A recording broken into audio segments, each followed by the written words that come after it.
Selamat pagi Bapak, Mama, Ibu, Saudara.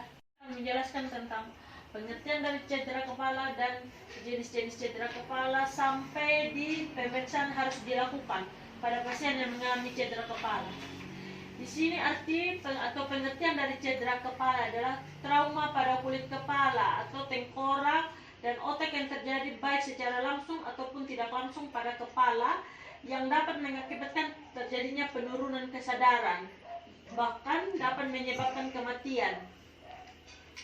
Jenis-jenis cedera kepala itu ada dibagi menjadi 3. Cedera kepala ringan itu yang pertama, tanda dan gejalanya pasien sadar menurut perintah tanpa disorientasi. Misalkan pasien yang mengalami kecelakaan, mengalami cedera kepala ringan, terus dipanggil-panggil masih bisa menjawab, ditanya masih bisa menjawab sesuai dengan perintah atau petunjuk. Terus tidak ada kehilangan kesadaran, terus tidak dalam keadaan mabuk. Pasien dapat mengeluh, nyeri kepala dan pusing. Pasien dapat menderita luka atau pendarahan pada kulit kepala. Yang kedua, cedera kepala sedang. Tanda dan gejala, yang pertama ada jejas di kepala atau ada luka. Yang kedua, waktu kejadian tidak sadar dan waktu sadar sudah berada di rumah sakit. Jadi misalkan pasien mengalami kecelakaan di jalan raya dan tanpa sadar pasien sudah berada di rumah sakit.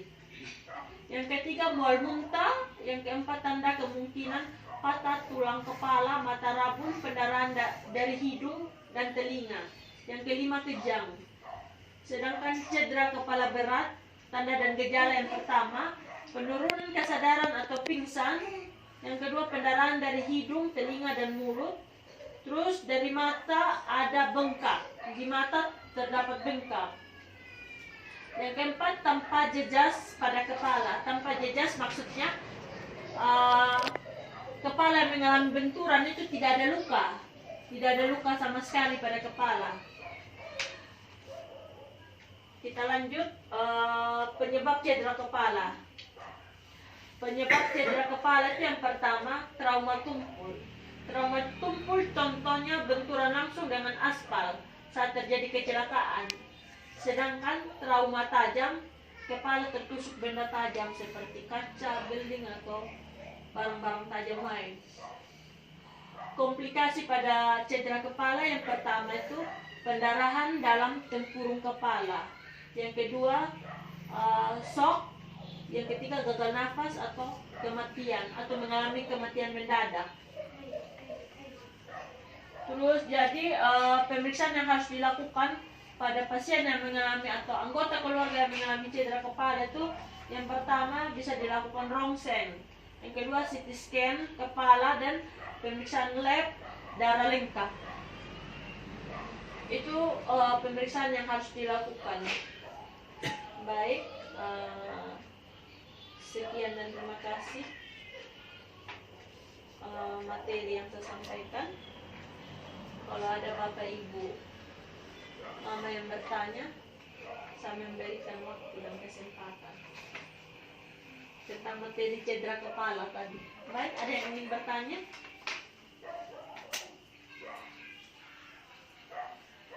Cedera kepala, kalau misalkan kejadian jatuh dari motor, tidak ada luka, itu kemungkinan dari cedera kepala ringan. Atau ada luka, cedera kepala berat, atau ada pun tidak sadarkan diri, cedera kepala sedang. Saya ingin bertanya. Silakan Bu. Nama saya Yunita Yantipe Raja. Saya ingin bertanya tentang cedera kepala. Kalau orang yang mengalami cedera kepala ringan dan cedera kepala berat itu, cara penyembuhannya seperti apa? Tadi kan cedera kepala ringan dan cedera kepala berat. Ada perbedaan antara cedera kepala ringan. Cedera kepala ringan itu tanda dan gejala yang pertama tadi, pasien sadar menurut perintah. Jika dipanggil Mbak Yanti, masih bisa menjawab ya bu perawat, itu salah satu tanda dan gejala cedera kepala ringan. Terus pada saat mengalami kecelakaan, tidak ada kehilangan kesadaran, contohnya langsung pingsan, atau pas waktu kecelakaan Mbak Yanti tidak pingsan, itu masuk dalam tanda dan gejala ringan. Terus tidak dalam keadaan mabuk, pasien misalkan Mbak Yanti, Bu Suster ini kepala saya nyeri bagian, itu masuk dalam tanda dan gejala cedera kepala ringan. Kalau sedangkan cedera kepala berat, pada saat Mbak Yanti mengalami kecelakaan, langsung pingsan di tengah jalan. Terus kemudian mengalami pendarahan dari hidung, telinga, dan mulut. Dari mata ada bengkak, jadi mata, kedua bola mata atau bagian permukaan wajah ini menjadi bengkak. Terus tampak jejas pada kepala, ada luka di bagian kepala. Jadi pemeriksaan yang harus dilakukan di rumah sakit itu yang pertama tadi rongseng, terus CT scan, pemeriksaan lab, darah yang harus lengkap, dan kemudian baru dokter dapat memberikan terapi apa sesuai dosis dan anjuran dokter.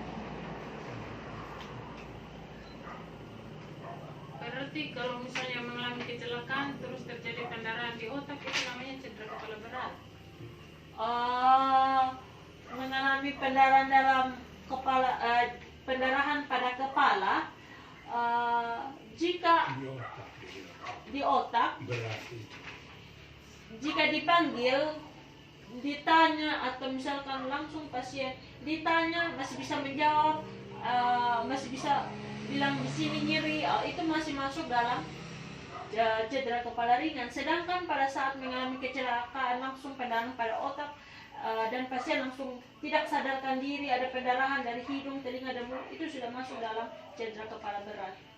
Intinya pada saat kecelakaan pasien pingsan, tidak sadarkan diri, ada luka pada kepala, darah keluar dari mulut dan telinga, hidung, itu sudah masuk dalam cedera kepala berat. Baik, Terima kasih Ibu Perawat. Tadi cedera kepala. Gagal pernapasan, Gagal cedera kepala berat itu. Iya, komplikasinya. Gagal pernapas. Komplikasi dari cedera kepala berat atau cedera kepala itu bisa juga pendarahan pada tempurung kepala, pada tengkorak kepala, shock, dan gagal nafas. Gagal nafas itu artinya sesak nafas mendadak yang bisa menyebabkan kematian pada pasien mengalami cedera kepala.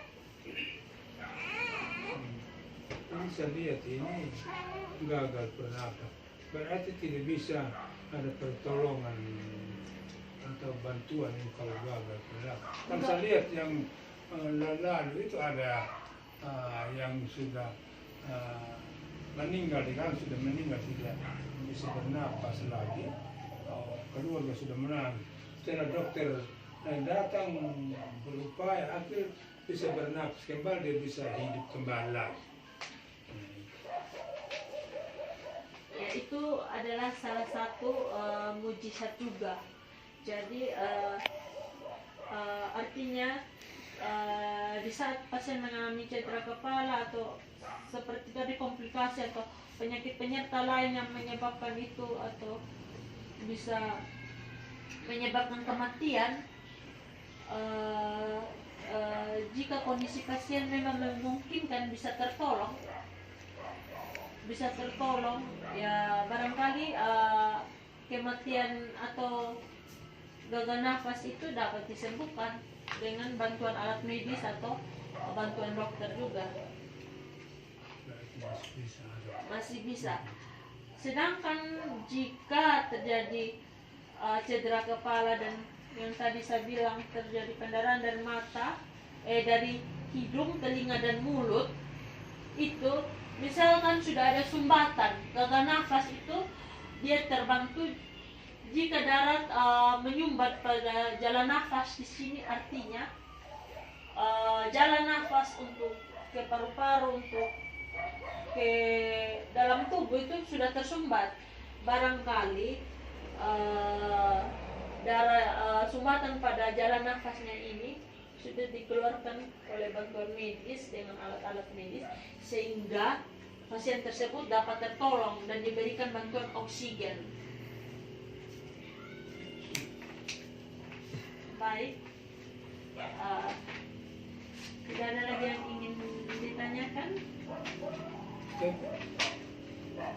Berapa bulan memang? Baik, kalau tidak ada lagi, baik saya akan tutup materi ini. Terima kasih atas kerjasama. Selamat Belum pagi. ini masih ada. Sudah, Pak.